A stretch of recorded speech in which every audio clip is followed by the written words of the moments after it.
connaît un tournant extrêmement important de la vie de la nation. Quoi de plus normal d'ailleurs que nous ayons choisi ce jour, que ce jour ait coïncidé avec la célébration de ce douloureux événement qui est là, le naufrage du bateau le Joola. Certains ont voulu dire pourquoi organiser ça ce même jour. Mais symboliquement, c'est la somme de nos négligences coupables et celle de nos autorités politiques qui est la base de toutes les catastrophes que nous vivons. Si on en est là, c'est parce que malheureusement, des comportements comme ceux que nous voulons de décrire ont privé le pays d'un certain nombre d'atouts qui jettent aujourd'hui les jeunes dans les océans.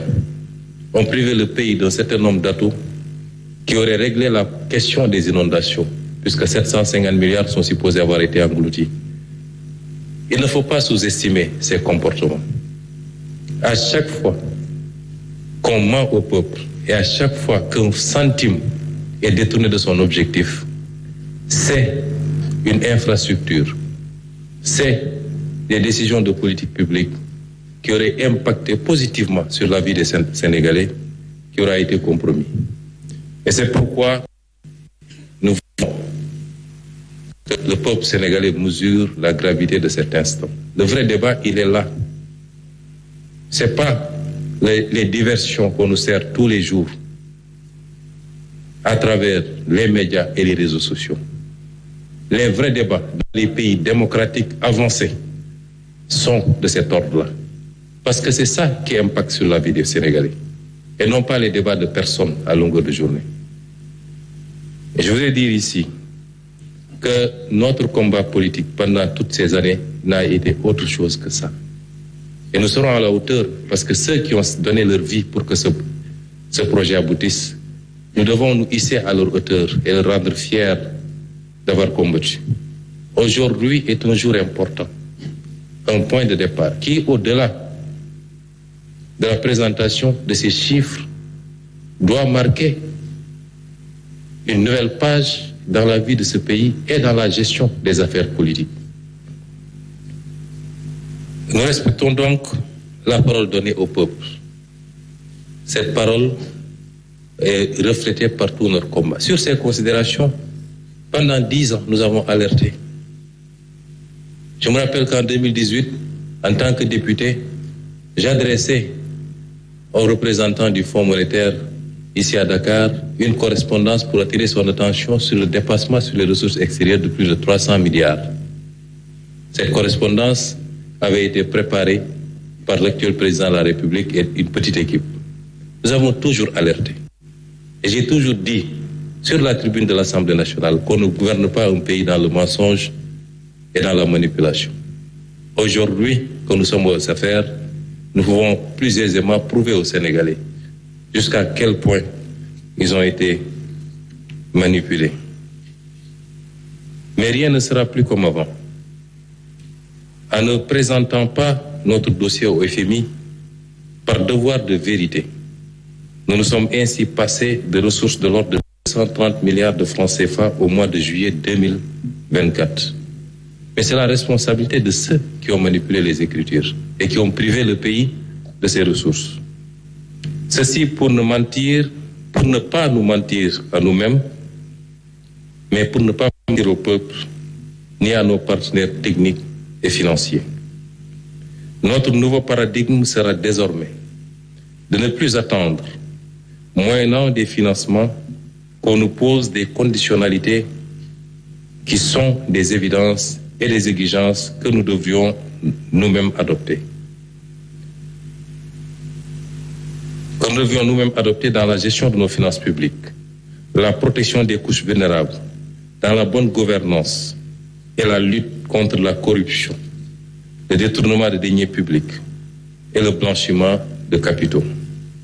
Effectivement, des faits qui ont été constatés et qui vous ont été présentés, au-delà de leur impact sur la situation des finances publiques, soulèvent des problématiques notamment de corruption.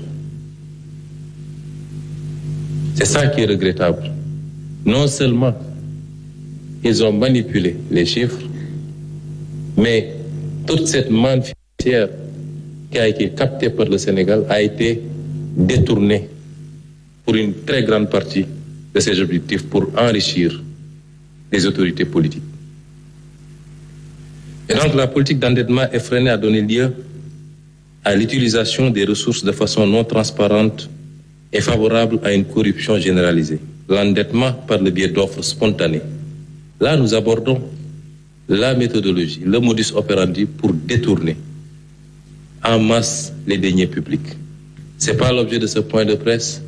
Et ultérieurement, comme je l'ai dit, sur chacune des questions qui sera évoquée, des ministres et des directeurs généraux viendront faire la situation détaillée. Mais le recours spontané, quasi spontané, à la méthode des offres spontanées d'investisseurs dans des conditions nébuleuses et l'utilisation abusive du secret défense. Plus de 2500 milliards ont été dépensés ces 4 dernières années sous le sceau du secret défense pour échapper aux règles des marchés publics.